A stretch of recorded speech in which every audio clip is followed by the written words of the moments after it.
24장 1절에서 14절 한 절씩 읽겠습니다. 아홉째 해 열째 달 열째 날에 여호와의 말씀이 내게 임하여 이르시되 인자야 너는 날짜 곧 오늘의 이름을 기록하라. 바벨론 왕이 오늘 예루살렘에 가까이 왔느니라. 너는 이 반역하는 족속에게 비유를 베풀어 이르기를 주 여호와께서 이같이 말씀하시기를 가마 하나를 걸라. 건 후에 물을 붓고 양떼에서 한 마리를 골라 각을 뜨고 그 넓적다리와 어깨 고기에 모든 좋은 덩이를 그 가운데에 모아 넣으며 고른 뼈를 가득히 담고 그 뼈를 위하여 가마 밑에 나무를 쌓아 넣고 그가 무르도록 삶을지어다. 그러므로 주 여호와께서 이같이 말씀하셨느니라. 피를 흘린 성읍 녹슨 가마 곧 그 속에 녹을 없이 하지 아니한 가마여 화 있을진저 제비 뽑을 것도 없이 그 덩이를 하나하나 꺼낼지어다. 그 피가 그 가운데에 있으며 피를 땅에 쏟아 티끌이 덮이게 하지 않고 맨 바위 위에 두었도다. 내가 그 피를 맨 바위 위에 두고 덮이지 아니하게 함은 분노를 나타내어 보응하려 함이라. 그러므로 주 여호와께서 이같이 말씀하셨느니라. 화 있을진저 피를 흘리는 성읍이여 내가 또 나무 무더기를 크게 하리라. 나무를 많이 쌓고 불을 피워 그 고기를 삶아 녹이고 국물을 졸이고 그 뼈를 태우고 가마가 빈 후에는 숯불에 놓아 뜨겁게 하며 그 가마에 녹을 달궈서 그 속에 더러운 것을 녹게 하며 녹이 소멸되게 하라. 이 성읍이 수고함으로 스스로 피곤하나 많은 녹이 그 속에서 벗겨지지 아니하며 불 속에서도 없어지지 아니하는도다. 너의 더러운 것들 중에 음란이 그 하나이니라. 내가 너를 깨끗하게 하나 내가 깨끗하여지지 아니하니 내가 내게 향한 분노를 풀기 전에는 내 더러움이 다시 깨끗하여지지 아니하리라. 다 함께 읽겠습니다. 나 여호와가 말하였은즉 그 일이 이루어질지라. 내가 돌이키지도 아니하고 아끼지도 아니하며 뉘우치지도 아니하고 행하리니 그들이 내 모든 행위대로 너를 재판하리라. 주 여호와의 말씀이니라. 아멘. 우리가 예레미야서나 에스겔서를 좀 읽고 왔습니다. 같이 이제 말씀 묵상했는데 이 말씀을 읽으면서 확실히 우리가 깨닫게 되는 것은 하나님이 이스라엘을 심판하실 때에 대충 심판하지 않으시고 정말 확실하게 심판하시는 것을 우리가 보게 됩니다.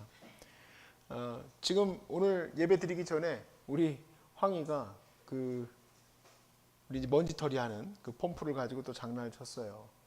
사실 그게 이제 압력을 주고 빼고 하다 보니까 잘못하면 폭발하기 때문에 저로서는 이제 그 걱정을 안 할 수가 없죠. 그래서 혼냈습니다. 위험한 거니까. 우리 황희만 위험해도 혼내겠지만 이제 전체적으로 위험하니까 제가 아주 크게 혼냈어요. 그래도 심하게는 못해요. 제가 여려서 그걸 더 못해요. 아무리 경각심을 주려고 해도 그 이상은 못합니다. 근데 우리 하나님은 그렇지 않습니다. 우리 하나님은 심판하시기로 한 거에 대해서 뒤로 물러나거나 또는 그 정도면 됐다, 미안하다 그렇게 하시는 분이 아니세요. 심판을 확실히 하시는 거예요. 여러분 이거를 우리가 성경적인 단어로 뭐라고 하냐면 하나님의 공의로우심이다 라고 얘기하는 거예요. 공의로우심은 사전적 의미로 선과 악에 대하여서 공평하다는 뜻이에요. 선과 악에 대해서 공평하다. 하나님은 공의로우신 하나님이다 라고 얘기한다면 그 공의롭다라는 것은 하나님이 악에 대해서 반드시 심판하신다는 것, 선에 대해서 반드시 갚아주신다는 것, 이것을 우리가 마음으로 새기고 나아가는 겁니다. 하나님께서 이스라엘을 어떻게 심판하십니까? 공의롭게 심판합니다. 지금 첫째 절에 이렇게 되어 있습니다. 야 에스겔아 네가 이 날짜를 받아 적으라 그랬는데 이유는 왜 그러냐면 예루살렘으로 지금 바벨론이 와 있습니다. 여전히 우리가 심판이 왔어도 심판이 오기 전에도 설마 하죠. 근데 심판이 왔는데도 무슨 마음이 들까요? 설마 하나님이 다 부시기 하겠어? 그런데 오늘 하나님이 정확하게 얘기하시죠. 야 가마솥을 걸어라. 내가 그거를 녹여버리기까지 내 분노가 다 없어지기 전까지는 절대 용서함이란 없다. 그냥 넘어가는 게 없다라는 거예요. 하나님이 반드시 심판하시고 넘어가신다라고 했습니다. 이 심판에 대해서요, 인본주의자들은 굉장히 이렇게 하나님을 폄하해요. 하나님은 짓궂은 분이시다. 하나님은 무슨 일만 잘못하면 때리시고 무슨 일만 잘못하면 심판하는 분이시냐. 그런 신이라면 난 안 믿겠다. 이런 식으로 얘기를 하는 거예요. 그건 뭘 잘못 알고 있는 거냐면 하나님의 심판의 이 역사에 대해서 성경을 물론 보면은 곳곳에 심판에 관련된 얘기가 나옵니다. 근데 이 전체 역사 속에서 하나님이 어떻게 심판하시는지를 지금 우리가 이 이스라엘의 끝자락에 와서 보게 되는 거죠. 그러니까 하나님의 심판을 잘못 알고 있는 거예요. 하나님의 공의로움을 변덕스럽고 짓궂은 분으로 잘못 알고 있는 거예요. 여러분, 하나님은 공의로우시다는 것은 선과 악에 대해서 분명하시다는 것임을 여러분 믿으시기 바랍니다. 분명한 거예요.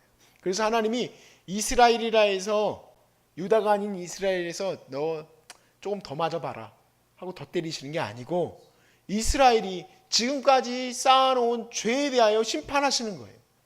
유다라 해서 야 내가 너를 좀 덜 때려줄게 라는 것이 없다는 거예요. 오늘 말씀은 그것을 분명히 나타내시고 계시는 거죠. 내가 쫓아가서 죽어야 할 자들을 칼이 쫓아가듯이 쫓아가서 그들을 다 멸하리라 하신 거예요. 14절 말씀에 그 모든 것들을 완벽하게 구사한 본문이죠. 나 여호와가 말하였은즉 그 일이 이루어질지라. 내가 돌이키지도 아니하고 아끼지도 아니하며 뉘우치지도 아니하고 행하리니 그들이 네 모든 행위대로 너를 재판하리라. 주 여호와의 말씀이니라. 아멘. 그리하여 우리가 주님의 심판이 아직도 오지 않았다 하여서 지금 2000년이 지났지만 아직 오지 않았죠. 심판이. 그렇다 하여서 하나님이 에이 너네들 그래도 사는 거 보니까 불쌍하다 그냥 더 살아라 하시지 않는다는 얘기예요. 하나님의 심판이 늦춰진 것도 아니에요. 하나님은 하나님의 때에 심판하실 줄로 믿습니다. 하나님이 악을 심판하시고 선을 갚아주실 줄로 믿습니다. 그래서 이 말씀을 바라볼 때요, 우리가 두 가지 하나님의 공의로움에 대해서 바라볼 때 두 가지 측면을 볼 수 있겠다라는 생각이 들었어요. 첫 번째 뭐냐면 하나님이 공의로우시기 때문에 공명정대하게 심판하신다. 하나님의 공의로움은 반드시 공정하게 심판하신다라고 했기 때문에 이 말씀을 통해서 우리가 받는 태도는 어떠해야 되는가? 내가 심판날을 바라보고 있어야 돼요. 내가 주님 앞에 서게 될 날을 바라보고 있어야 된다 이 얘기예요. 그럼 내가 주님의 심판을 바라보면서 어떻게 살아야 될까? 사도 바울의 이 말씀의 고백을 제가 붙들었으면 좋겠다는 생각을 했어요. 이건 뭐 누가 권장한 거는 아닙니다만은 내가 심판을 바라보면서 살아야 되는데 어떻게 하면 좋을까? 사도 바울처럼 바라보고 살면 되겠다. 자, 사도 바울이 뭐라고 했는지 한번 봅시다. 빌립보서 3장 12절에서 14절.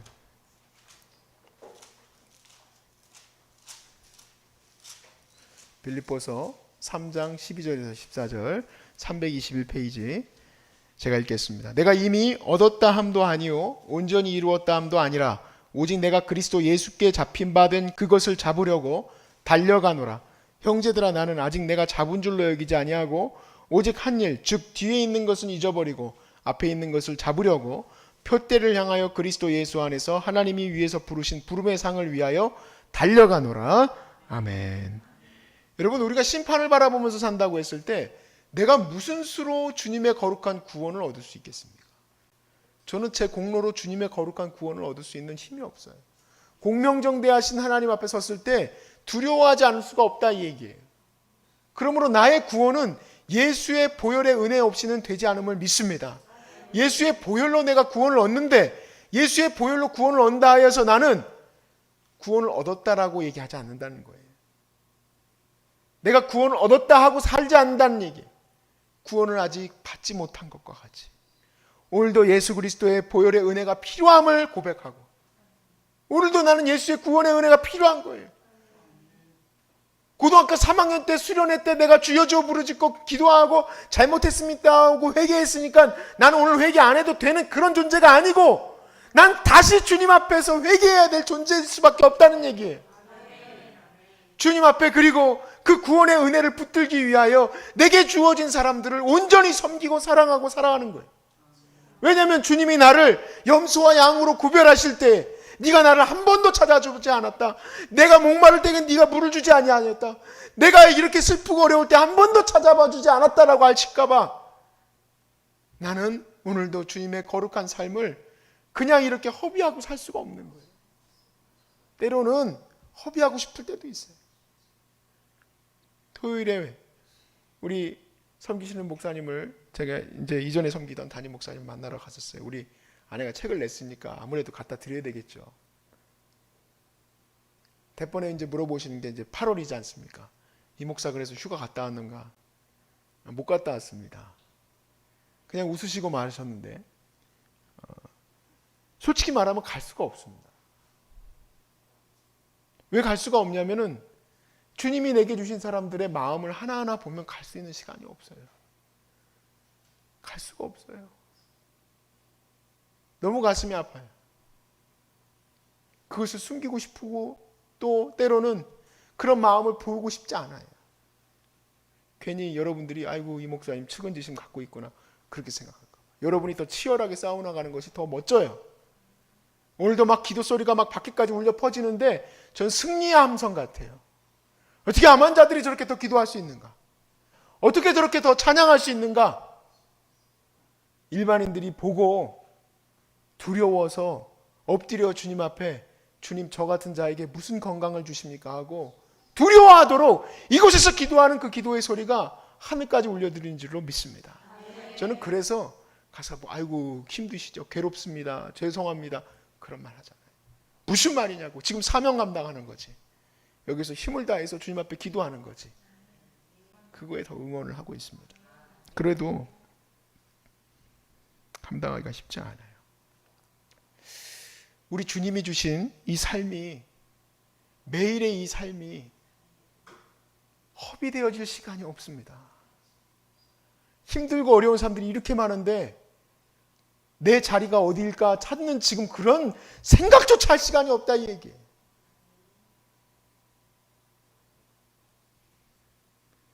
얼마나 부끄럽습니까? 건강할 때는 왜 그렇게 허비하고 살았는지, 왜 그렇게 시간을 낭비하고 살았는지, 주님 주신 삶을 헛되이 살았는지. 그래서 우리는 매일의 삶이 정말 철저하게 주님 앞에 설 수밖에 없는 사도 바울의 고백. 내가 이미 얻었다 함도 아니다. 내가 그렇다고 구원을 못 받았다는 것도 아니고 내가 이미 얻었다 함도 아니다. 나는 구원의 표대를 향하여서 달려가노라. 공의로우신 주님, 나를 선과 악 가운데 구별하실 그 주님 앞에 섰을 때 이렇게 말하고 싶지는 않아요. 내가 예수의 구원으로 인하여서 구원받았습니다. 이거는 주님의 공의로우심을 얘기하는 게 아니라 주님의 자비로우심을 빗대어 주님을 모독하는 행위예요. 어차피 나는 예수님의 이름으로 난 구원받았으니까. 그리고 자기 마음대로 살아간다면 그 사람은 공의로우신 하나님을 모독하는 거죠. 나는 공의로우신 하나님이 두렵기 때문에 예수 구원밖에 없다는 것을 고백하고, 공의로우신 하나님이 두렵기 때문에 열심히 내 삶을 살아가는 거다 이 얘기입니다. 그게 첫 번째 공의로우신 하나님 앞에 서는 우리의 삶의 태도예요. 두 번째 공의로우신 하나님 앞에 서는 우리의 삶의 태도는 내게 원수짓을 하고 나를 못되게 한 그 악인들에 대하여 우리가 이를 갈고 치를 떨고 있을 필요가 없다는 얘기예요. 여러분, 심판은 누구에게 있고 또 원수 갚음은 누구에게 있겠습니까? 하나님에게 있는 거예요. 히브리 기자가 이렇게 했어요. 하나님은 어떤 분인가? 우리 하나님은 우리 하나님 원수 갚는 하나님이라는 거예요. 원수를 갚아주신 하나님. 우리가 세상 살 때 악에 대해서 눈물을 흘릴 수밖에 없어요. 얼마나 무서운지 몰라요. 이 세상의 권세에 부딪혀보지 않은 사람들은 잘 몰라요. 저희 소중한 사람들은 어떻게 지난 목회 계속 그 기간 동안 세상 권세하고 부딪히지 않은 적이 없어요. 너무너무 무서워요. 그들의 힘과 권력이 너무 무섭다 이 얘기예요. 그런데 무서워할 필요 없다는 거예요. 심판자는 세상이 아니라는 얘기죠. 심판자는 공의로우신 하나님이지. 그러니까 나는 정말 달걀로 바위를 깨는 것 같지만 내 할 일을 하면 된다는 거예요. 내 할 일을 오롯이 해나가면 된다. 그게 공의로우신 하나님 앞에선 바로 이 연약한 자들의 모습이에요. 그래서 오늘 찬양을 그 곡으로 했어요. 민노아 권사님의 예수님은 누구신가?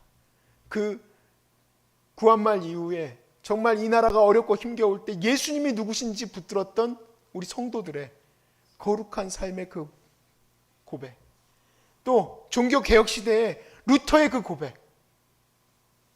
여러분, 이 루터라는 사람이 어떻게 그 당시에 소위 말해서 교회, 캐톨릭 교회를 상대로 싸울 수 있겠습니까? 일개 한 명이 어떻게 싸울 수 있겠습니까? 죽음의 두려움 앞에서. 근데 그것을 할 수 있는 것은 앞에 선 장수 누군가? 우리 주 예수 그리스도. 그것을 붙들기 때문에 할 수 있는 거죠. 우리 소중한 사람들이, 죄송합니다. 하나로 교회죠. 하나로 교회 때 이제 종로 5가에서 사역을 하시다가 노원구로 이사를 가게 됐어요. 근데 사기를 맞았습니다. 이 사기치는 사람들은 뭔가 믿는 구석도 또 있더라고요. 그냥 아무것도 생각지 안 하고 법에 대해서도 전혀 모르고 사기치는 사람은 없어요. 법망에서 빠져나갈 수 없을 정도로 완벽하게 그물을 쳐놓고 우리를 이제 사기 쳐먹는 거죠. 사기를 쳤어요, 우리를. 그래서 결국에는 우리가 들어가야 될 그 돈은 다 뺏기고 들어가지도 못하게 만들어놨는데 하나님의 엄청난 역사로 들어가게 됐죠. 그리고 이제 재판이 붙은 거예요. 원래 못 들어가게 돼서 재판도 없던 거고 돈만 뜯기는 거였는데 재판을 하게 된 거예요. 민사재판 15년 이상을 끌어갔어요. 여러분, 그건요, 피말리는 일이에요. 그리고 이 사람이 사진을 찍었대요. 그 사기친 놈이 사진을 찍은 게 벌써 내가 어디 살았던지 얘기했는데 그 구청에 보니까 구청장하고 사진을 같이 찍었을 때 다 지들끼리 아는 거예요. 그렇게 무서운 건물주였어요. 근데 막 계속 재판을 하는데 저희 어머니가 기가 안 죽는 거예요. 그래가지고 너무 놀라서 이 건물주가 사기친 사람이 물어본 거예요. 아니 아줌마, 나도 나름대로 백이 강한 사람인데 아줌마 뒤에 있는 백은 도대체 누구예요? 그랬더니 어머니가 사실을 얘기했어요. 굉장히 큰 분이죠. 역시 그럴 줄 알았어 하고 갔대. 그 큰 분이 누굽니까? 하나님이에요. 아무 백도 없어. 아무 백도 없고 믿을 것도 없고 연약하고 부족한 여인 하나예요. 밟아도 벌벌 밟아서 죽었을 여인이. 이길 수 있는 힘. 오늘 내가 벌써 죽어서 끝장났어야 될 내가 내일로 나아갈 수 있는 힘이 어디 있습니까? 공의로우신 하나님을 붙들었기 때문에 나갈 수 있는 거예요. 공의로우신 하나님을 붙들지 못한 사람은 믿음이 없어서 벌써 무너졌네요. 벌써 1년이 뭡니까? 제가 아는 청년도 자기가 분명히 이길 재판인데 1년을 못 끌어가더라고요. 그냥 합의하고 말게요 하더라고요. 민사재판에 원래 좀 약간 그런 의도가 니들끼리 합의하고 끝내 그런 거라고 그러더라고요. 계속 재판하고 준비하고 이러다가 끝나는 거 아닌가 하는 생각이 들기도 하고 본전도 못 찾는 거 아닌가 하는 생각도 들고. 근데 끝까지 싸워나가게 하는 힘이 어디 있습니까? 내 백이 누구예요? 선과 악을 분명하게 구별해 주시는 심판자이신 공의로우신 하나님이라는 거예요. 그러니까 내가 갈 길은 하나님의 선하심 위에 서서, 우리나라 단어 중에 제일 좋아하는 제 단어가 오롯이에요. 그 길을 그냥 가는 거예요. 그냥 그 길을 가는 거. 그러면 주님이 선악간에 알아서 책임져 주시겠죠. 그렇게 책임져 주시면서 오셨기 때문에 우리 소중한 사람들이 지금까지 올 수 있었던 거예요. 아무리 권세와 정세와 힘과 능력이 우리를 누르려고 하고 못하게 하려고 하고 막으려고 해도 막을 수가 없는 거예요. 왜냐하면 공의로우신 하나님을 붙들었기 때문에. 여러분, 공의로우신 하나님 붙드십시오. 선악간에 심판하는 건 하나님이니까 내가 이 사람을, 이 악한 놈을 어떻게 이길 수 있어? 나는 못 이기니까 이를 갈고 치를 갈고 정말 이렇게 힘들고 어렵게 살아가는 그런 인생이 아니라 그들은 하나님께 맡기고 나는 오늘 나의 삶을 온전히 이루면서 살아가는 겁니다. 온전히 이루면서 살아. 공의로운 사람은, 그래서 제 결론은 하루가 꽉 차 있어요. 하루가 꽉 차 있어. 공의로우신 하나님 앞에 설 때 내 삶을 심판하실 것을 먼저 생각하니 그냥 살 수가 없고, 또 하나님이 저 악한 이들을 심판하실 것이기 때문에 오늘도 나는 두려워할 것 없이 열심히 주의 사명 감당하면서 가는 거예요. 누가 뭐라 해도 주인공은 저와 여러분인 줄로 믿습니다. 두려워하지 마시고 열심히 그 주님의 거룩한 그 공의로움을 붙들고 오늘도 승리하실 수 있기를 주의 이름으로 축복합니다.